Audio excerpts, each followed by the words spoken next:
A brewery of eggshells.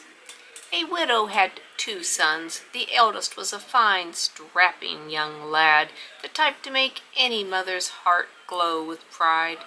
The other child was much younger, and unfortunately, within a few weeks of his birth, the family began to worry about him, for he suddenly turned very lethargic and ill-tempered.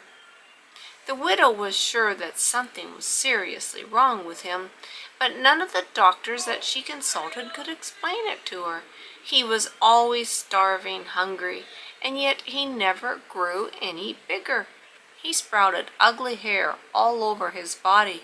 He screamed and groaned all day long and refused to be comforted. He would not try to walk or stand or even crawl. He had to be carried everywhere, even though his legs were so strong that he could kick a ball right across the room while lying on his back. He never tried to talk, not a single word. He just lay curled up in his cradle day after day, year after year, growing ever more grotesque and irritable. As soon as the older brother grew up, he left to become a soldier. His mother missed him sorely, but she didn't blame him for going out into the world, for what young man wanted to be stuck in a house dominated by a cranky little brat? Now the mother had no one to help her, but she got used to it and she made the best of things, as mothers usually do.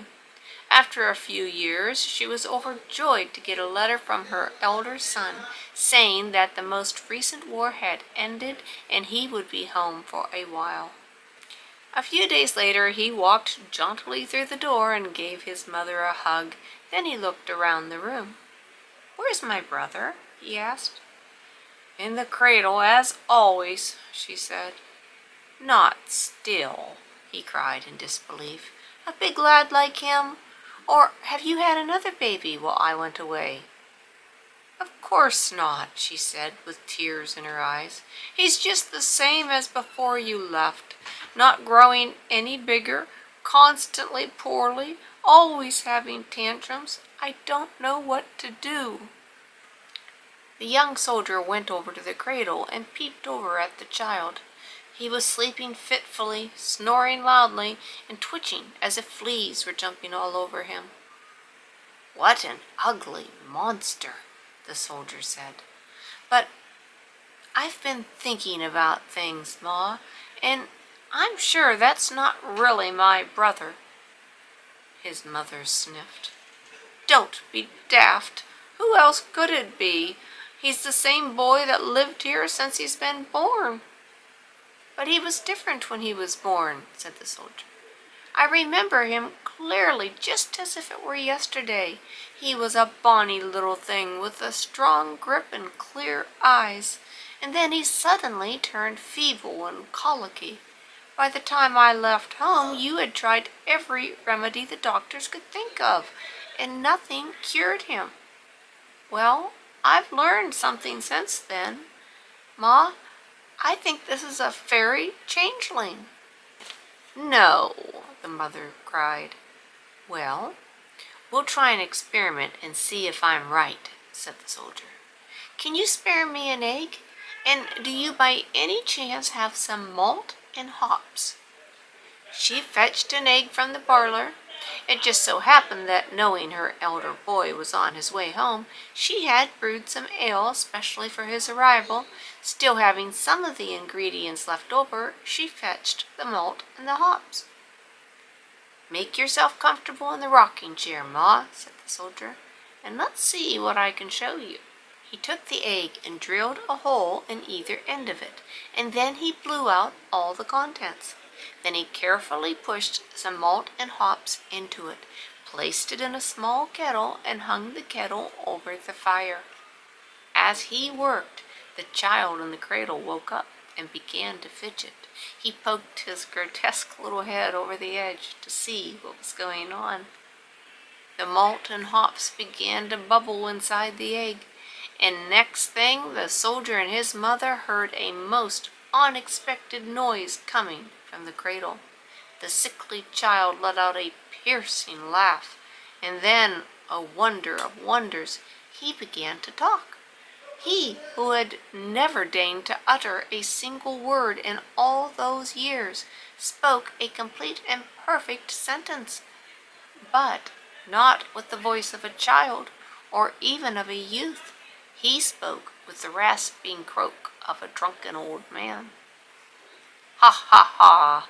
Though twice 7 years I've lived with you, and 700 years before, a soldier brewing beer in an eggshell is the daftest thing I ever saw." The astounded mother The astounded mother stared at the creature she had nurtured all these years in horrified disbelief. "There," said the soldier. "See, I was right. He is a changeling. Don't worry, I know how to get rid of him." He dashed over to the cradle and shook it hard. The changeling jumped out with a weird shriek and went prancing around the room. The soldier chased after him, and pulling off his belt, he began to whip the changeling.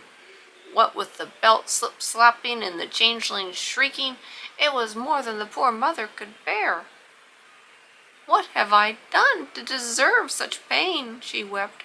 "It's true, when I gave birth to my younger son, he seemed like a little angel in my arms. And then he changed into this. I wish I could have my real child back."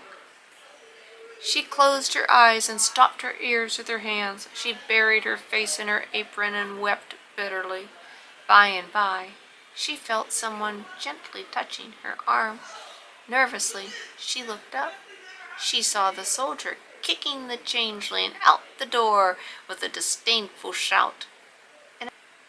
And a strange, very handsome young man was standing beside her.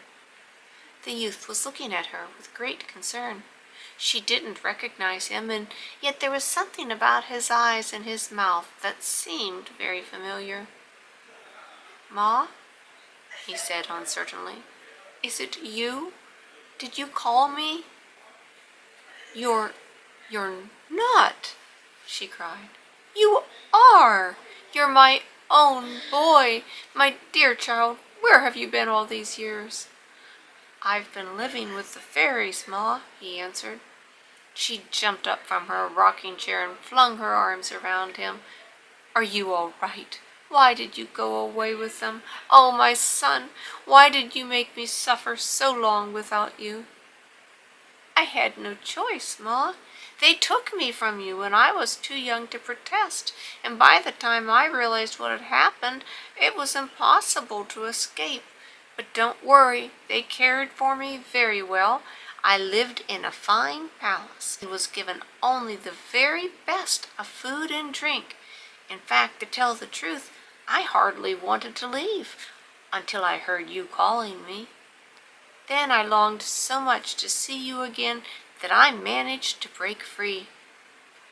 Thus the mother and the young soldier welcomed the youngest child back into their family. The two brothers took the changeling's cradle outside at once, chopped it up, and burned it. And after that, by all accounts, the three of them lived happily ever after.